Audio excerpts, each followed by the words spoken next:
یہ ہیں ضمیر عالم، پاک عرب ہاؤسنگ سوسائٹی لاہور۔ تو وہ کہتے ہیں جی کہ شیخ رشید کا کہنا ہے کہ شہباز شریف باہر چلے گئے تو ان کو بھی واپس لانا مشکل ہو جائے گا۔ آپ تو شہباز شریف کو اچھے سے جانتے ہیں اور ان کی تعریف بھی کرتے ہیں، تو آپ کو کیا لگتا ہے کہ شیخ رشید سچ کہہ رہے ہیں؟ کیا شہباز شریف بھی اپنے بھائی کی طرح واپس نہیں آئیں گے؟ دیکھیں، اگر وہ نہ آنا چاہیں تو ان کو بھی واپس لانا اتنا ہی مشکل یا ناممکن ہوگا جتنا نواز شریف کو۔ آپ نے ایک بات کی کہ میں شہباز شریف کو اچھے سے جانتا ہوں اور ان کی تعریف بھی کرتا ہوں، تو گزارش یہ ہے ضمیر صاحب کہ میں نے جب سے لکھنا شروع کیا ہے، میں نے کبھی بدنیتی سے کام نہیں لیا۔ مجھے جو چیز میرے دل کو لگتی ہے میں اس کا اظہار کرتا ہوں۔ میں نے کسی کے ساتھ میری دوستی یا دشمنی نہیں ہے۔ مجھے جو میری عقل کے مطابق، میری نیت میں کبھی فطور نہیں ہوا۔ عقل یا انفارمیشن وہ اس طرح کا اس میں گڑبڑ ہو جائے تو اس کی میں نے ہمیشہ معذرت چاہیے، آج بھی معذرت چاہتا ہوں۔ میں 2-3 چیزیں شہباز شریف کی ہمیشہ میں نے ڈیفینیٹلی ایڈمائر کی ہیں۔ پنجاب فوڈ اتھارٹی کا کانسیپٹ بہت زبردست تھا۔ اس طرح انہوں نے کچن گارڈننگ یا وٹ ایور، جو مجھے ان کا، میں مثلاً حق میں نہیں تھا، اس کو میں کرٹیسائز کرتا تھا کہ یہ جو اورنج ٹرین یہ وہ، ابھی اٹس ٹو ارلی۔ میں مثالیں بھی دیتا تھا کہ گھر جو بھوک ننگ کا شکار ہو، بچے اسکول نہ اس کے جا رہے ہوں، باپ جا کے قسطوں پہ کوئی چھوٹی موٹی گاڑی لے آئے، تو یہ مکانہ بات ہے۔ آئی ایم ناٹ اگینسٹ یہ جو ٹرینیں ٹرونے اور فلانا بسیں میٹرو شیٹرو، آف کورس مجھے بھی پتہ ہے، ہم نے بھی بتھیری خاکچہ نہیں ہے دنیا کی، پریورٹیز ہوتی ہیں۔ اس میں کوئی شک نہیں ہے۔ اور شہباز شریف کے بارے میں ایک بات بہرحال دنیا جانتی ہے کہ وہ انتہائی محنتی آدمی، اس میں کوئی شک نہیں۔ کچھ لوگ مذاق سے کہتے ہیں کہ جی وہ انسومنیا کا مریض ہے، اس کو تو نیند ہی نہیں آتی، تو فلانا ٹمکانا، واٹ ایور، نیند نہیں آتی وہ کچھ اور کرے۔ یہ ضروری ہے کہ صبح اٹھ کے وہ 5 بجے لوگوں کو فون کر کے جگانا شروع کر دے اور کام کرنا شروع کر دے؟ ڈیفینیٹلی ایک ہارڈ ورکنگ آدمی ہے۔ اچھا، اب آپ نے پوچھا ہے کہ واپس آئیں گے یا نہیں آئیں گے، تو اس کا فیصلہ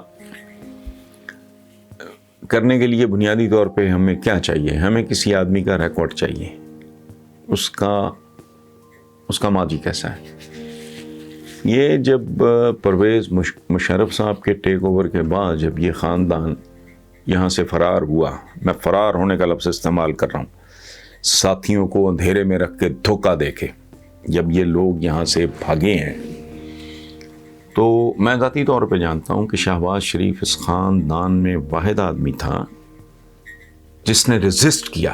لیکن ظاہر ہے اس وقت ان کے والد بھی زندہ تھے، بھائی کا پریشر، وہ چپ کر کے چلا گیا۔ لیکن اس وقت بھی وہ اپنے اسی بیٹے حمزہ شہباز کو یرغمال کے طور پہ دے کے گیا تھا۔ یعنی پنجابی میں کہتے ہیں کھان پین نو پاگ پری تے تون پڑھان نو جمعہ۔ تو یہ اپنے خاندان کا، یہ باپ بیٹا، یہ جمعے ہیں اس خاندان کے۔ بہرحال اگر تو ان کا ٹریک ریکارڈ اس سے پہلے یہاں بھی، اب یہ جو جس فیز سے یہ گزر رہے ہیں، اس میں بھی شہباز شریف جا کے واپس آیا وہ بندہ، تو اگر ان کا ماضی دیکھا جائے تو آپ ڈیفینیٹلی کہہ سکتے ہو واپس نہیں آئیں گے۔ باقی تو غیب کا علم تو سوائے رب العالمین کے کسی کے پاس نہیں ہوتا، یا جو اس کھیل کے جو مرکزی کردار ہیں ان کو پتہ ہوگا، میں اس کے بارے میں پریڈکٹ نہیں کر سکتا۔ آج کا پہلا سوال ہے، ایثار حمید ہیں لیاقت آباد کراچی سے۔ انہوں نے کہا کہ غزہ کی پٹی پہ اسرائیل کی ایک بار پھر شدید بمباری، فلسطینیوں کے قتل عام پہ احتجاج کا سلسلہ دنیا بھر میں پھیل گیا۔ OIC کا اقوام متحدہ سے فلسطینیوں پہ حملے رکوانے کا مطالبہ۔ آپ کا بیان سنا جس میں آپ نے بتایا کہ پہلے اپنے معاملات سیدھے کرو پھر کسی اور کی طرف توجہ دو۔ سر، یہ بات کسی سیاستدان یا آرمی آفیسر کو کیوں سمجھ نہیں آتی کہ ملک کو اب شدید قسم کے ڈنڈے کی ضرورت ہے؟ نثار حمید صاحب، میں بجائے اس کے کہ اسپیسیفکلی آپ کے سوال پہ رہوں، میں اپنا وہ کالم پڑھ دیتا ہوں آپ کے لیے جو پاکستان کے سب سے بڑے اخبار روزنامہ جنگ میں 17 مئی کو شائع ہوا۔ اس کالم کا عنوان ہے جوش و جذبہ زندہ باد، باقی سب کچھ مردہ باد۔ حکومت نے بڑی حکمت یا حماقت سے چاند رات چرا لی، لیکن کیا فرق پڑتا ہے، کیونکہ یہاں تو گزشتہ حکومتوں نے کئی اشرے اور آدھا ملک چرا لیا۔ زندہ ہیں یہی بات بڑی بات ہے پیارے۔ اس طرح کی اخباری خبریں بہت کچھ سوچنے پہ مجبور کر دیتی ہیں۔ مثلاً ملک میں عید الفطر مذہبی جوش و جذبے کے ساتھ منائی گئی، حالانکہ صرف عید الفطر ہی نہیں، ہم بہت کچھ جوش و جذبے کے ساتھ مناتے ہیں، اور مجھ جیسا احمق یہ سوچنے پہ مجبور ہو جاتا ہے کہ یہ جوش و جذبہ آخر ہے کیا جس کا کبھی کوئی نتیجہ نہیں نکلتا۔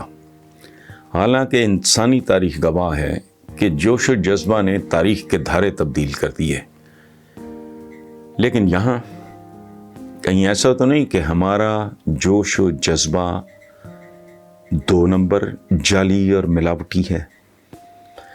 اس میں بھی کھوٹ ہے یا اس کی کوئی سمت ہی نہیں ہے، اور یہ یوں ہی ہے جیسے جوش و جذبہ کا مارا ابلتا ہوا پانی جو ہنڈیا میں اندر ہی اندر ابلتے ہوئے بھاپ میں تبدیل ہو کر فضا میں تحلیل ہو جاتا ہے، ورنہ کروڑوں جیتے جاگتے انسانوں کا یہ جوش و جذبہ کوئی نہ کوئی رنگ تو ضرور لاتا۔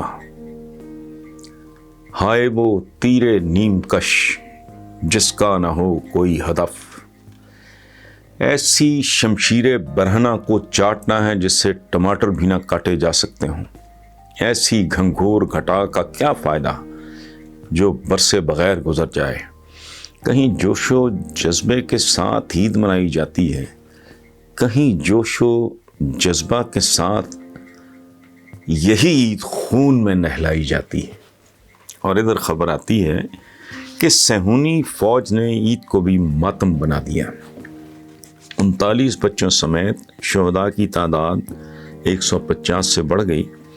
بمباری سے ایک ہی خاندان کے 10 افراد شہید، 10,000 سے زائد فلسطینی بے گھر۔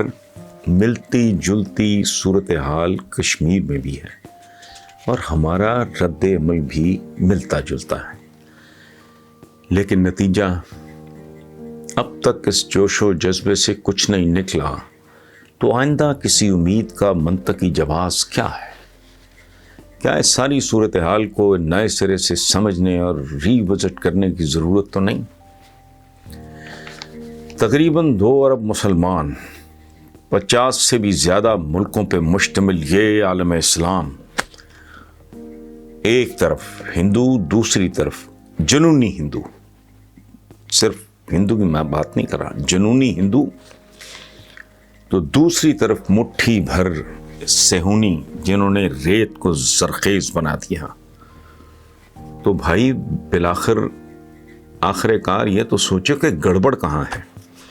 صاف دکھائی دیتا ہے، لیکن دیکھنے کو تیار ہی کوئی نہیں، اور پڑھنے سمجھنے کا رواج نہیں، ورنہ اقبال کی ہی سن کے اس پہ غور کر لیتے کہ ہے جرم ضعیفی کی سزا مرگ مفاجات، اور کمزوری کے ساتھ جوش و جذبہ کمزور آدمی یعنی ضعیف کے لیے بہت تکلیف دہ ہوتا ہے. سو کوئی تو ہو جو اس پیکر خاکی میں پھر سے جان پیدا کرنے کا سوچے. لیکن سوچنا کیا کہ یہاں تو ننگے تضادات بھی کوئی نہیں دیکھتا. ذرا ٹھنڈے دل سے غور کریں اور جوش جذبہ کے بغیر کریں کہ کشمیری فلسطینی واقعی مظلوم ہیں جن پہ ظلم ہوتے دیکھ کے دل دہلتا بھی ہے اور دکھتا بھی ہے. لیکن اپنے ہی ملک میں جو کروڑوں مسلمان خط غربت پہ رینگ رہے ہیں اور کروڑوں بچے جو اسکولوں سے باہر علم جیسی کھوئی ہوئی میراث ڈھونڈ رہے ہیں اور چائلڈ لیبر کا شکار ہیں، کیا یہ سب کشمیریوں اور فلسطینیوں سے کم مظلوم ہیں؟ اللہ جانے اس تضاد اور پیراڈاکس کے لیے کون سا لفظ یا کون سی اصطلاح مناسب ہوگی. کیا 50 سے زیادہ اسلامی ملکوں میں ایک بھی اسرائیل کی ٹکر کا ہے؟ فرق صرف اتنا ہے کہ وہ ناممکن کو ممکن بنا رہے ہیں اور ہم ممکن کو بھی ممکن نہیں بنا سکے، کیونکہ ہمیں صرف اور صرف جوش و جذبہ ہی راس ہے.